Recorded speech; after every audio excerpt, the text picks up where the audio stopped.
Hi, friends. Welcome to Daily Slow English. Today's story is Sofia's international food adventure. Let's learn how to talk about food, taste, and culture. Are you ready? Let's get started. Hi, my name is Sofia. I study English full-time in an ESL class. Today I'm excited to share a special food story with you. It was almost the end of the term. Final exams were just around the corner, and the atmosphere in our ESL class was usually a little tense. Everyone was studying hard, reviewing grammar, practicing speaking, and preparing for the tests. One morning, our teacher, Ms. Jenny, walked into the classroom with a big smile and said, Next week is the end of the term. To celebrate, let's have a potluck party. Each of you can bring a dish from your country to share with your classmates. As soon as she said this, the classroom filled with excitement. We all started talking at the same time, what to bring, how to cook, and what stories we could share. I turned to Maria, who was sitting next to me. Maria, what are you going to bring? Maybe tacos. They are easy to make and everyone likes them. That sounds delicious. Do you cook them yourself? Yes, my mom taught me. I just hope they won't be too spicy for the class. Don't worry, I'll try them even if they are spicy. Ahmed leaned over from the other side and joined in. I think I'll bring falafel with hummus. It's one of my favorites from Egypt. Oh, I've never tried falafel before. What does it taste like? Crispy outside, soft inside, and full of flavor. You'll love it. We laughed together, imagining the table full of food from around the world. For a moment, the stress of exams disappeared, replaced by the happy thought of sharing. I felt excited but also nervous. I had never cooked for my classmates before. After thinking for a while, I decided to make pizza. It was simple, colorful, and full of memories from home. In the evening, I picked up my phone and called my grandma. Her warm face appeared on the screen. Hi, Nonna. I need to make pizza for my ESL class. Pizza? Brava! But have you made one before? No, never. I'm nervous. Don't worry, Tesoro. I'll teach you step by step. First, flour, water, yeast, and salt. Mix slowly. Oops! Too much water! It's everywhere! That's okay. Cooking is a little messy. Now knead the dough. It's sticking to my hands. Add more flour. Good. Keep going. Now the sauce. Tomatoes, garlic, olive oil. My garlic pieces are too big. Smaller, cara mia. Pizza sauce must be soft. Stretch the dough, not too thin. Oh no, it ripped! Pinch it back together. Perfect. Okay, sauce and cheese into the oven. Yes, Now we wait.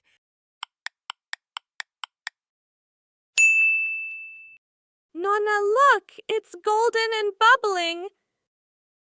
Bravissima, your first pizza.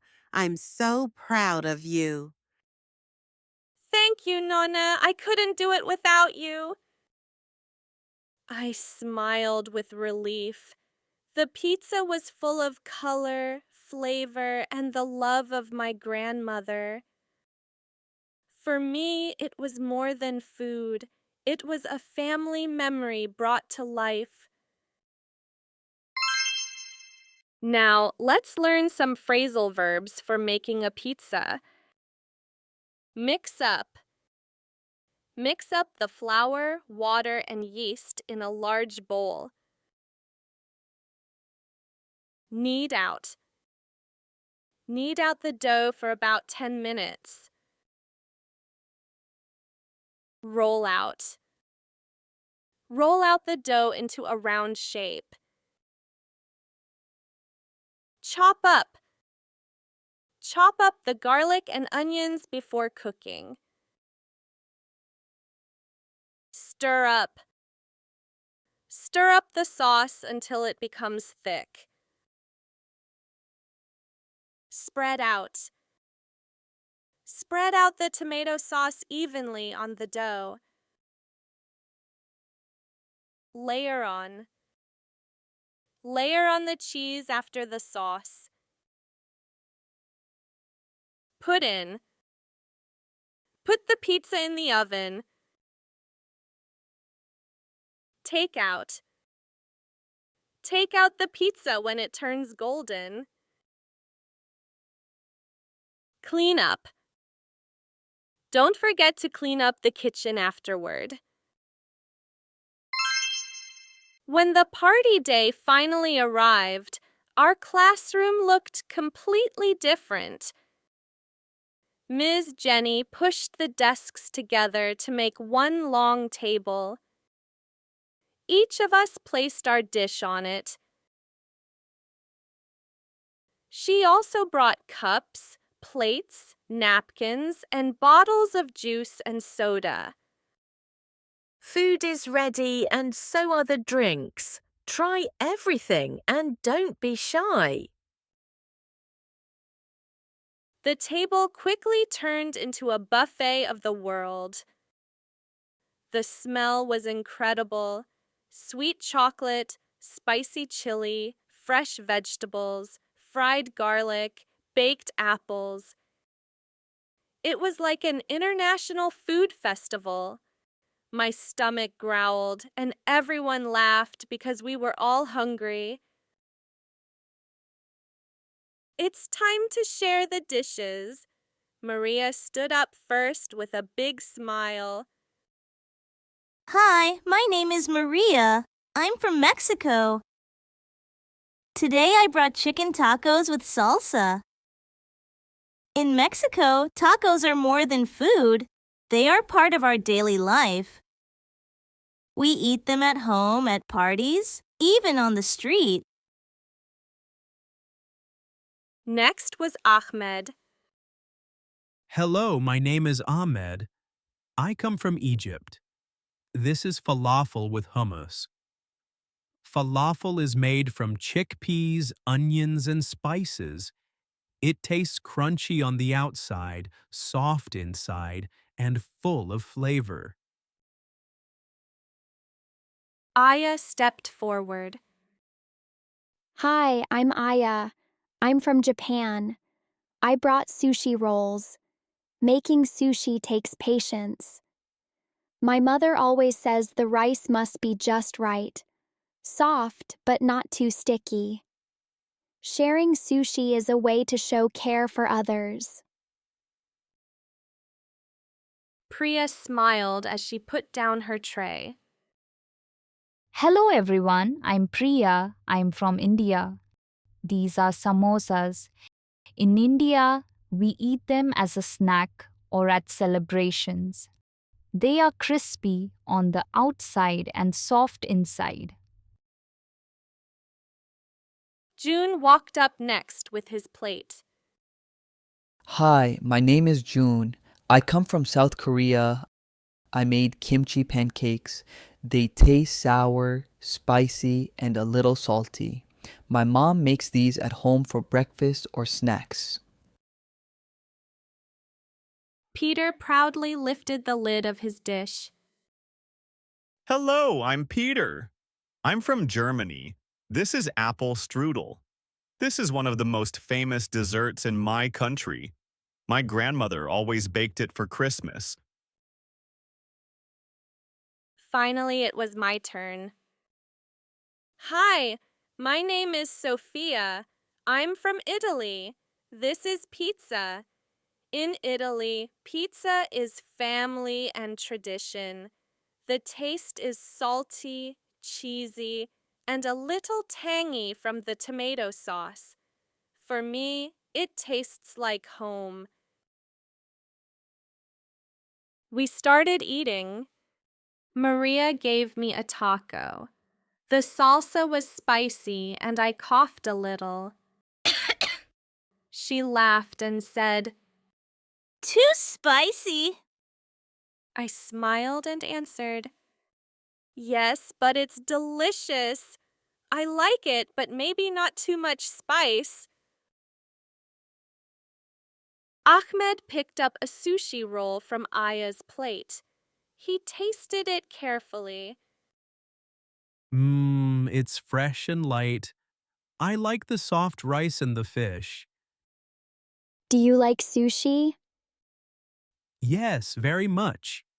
But it's my first time eating it without cooking. It's different, but very good. Do you like falafel? Oh, it's crunchy outside and soft inside. I like the flavor. Not too strong? No, it's just right. I think it's delicious.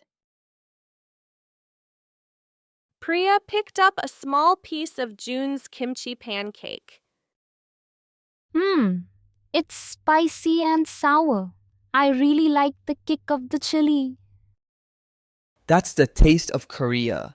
You like spicy food too? Yes, in India, we eat many spicy dishes.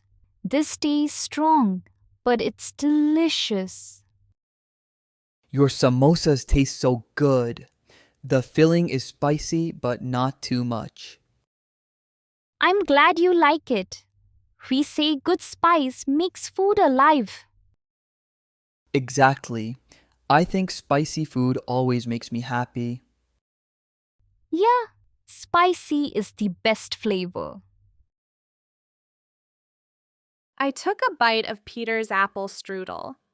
My eyes lit up and said, Wow, the crust is so crispy and the apples are perfectly sweet. I really love this.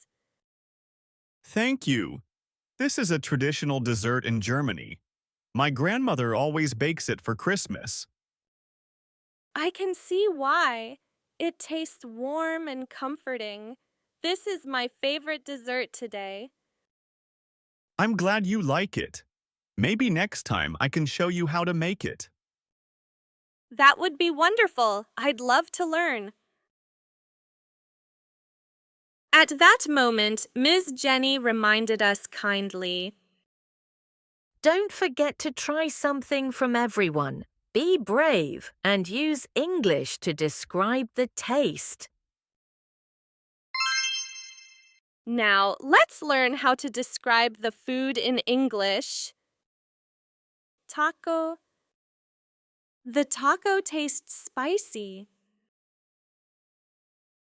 Falafel. The falafel tastes flavorful but a little oily. Sushi. The sushi tastes fresh and delicate. Samosa. The samosa tastes crispy and soft. Kimchi pancake. The kimchi pancake tastes sour and salty. Apple strudel. The apple strudel tastes sweet and warm. pizza. The pizza tastes cheesy and a little tangy. As we ate, we didn't just taste the dishes, we shared the stories behind them. Tacos remind me of weekends with my family in Mexico City. Falafel always makes me think of breakfast at my grandmother's house. Sushi is not only a meal but also an art in Japan. Samosas are my favorite childhood snack. Kimchi pancakes remind me of cold mornings in Korea. Apple strudel always reminds me of Christmas markets in Germany. I told them about pizza in my family, how every Sunday my parents and I made it together at home. Sharing this story made me feel closer to everyone, like I was sharing a piece of my heart, not just food. After we finished eating, the table was almost empty.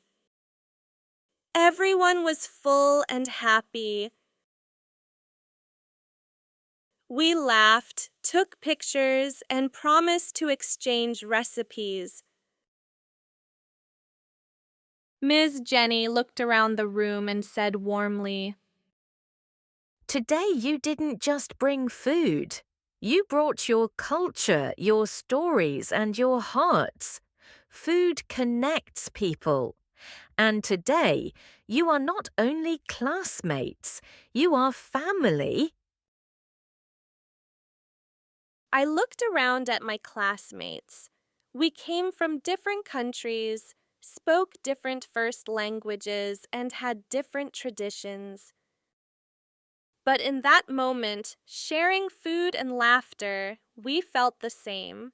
We belonged together. I left the classroom that day with a full stomach, a happy heart, and a new understanding. Food is more than taste. It is culture, memory, and friendship. This was today's food story about Sofia.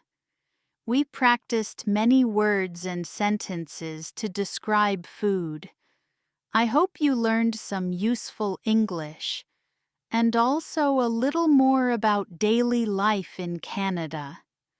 Thank you for watching, and see you next time.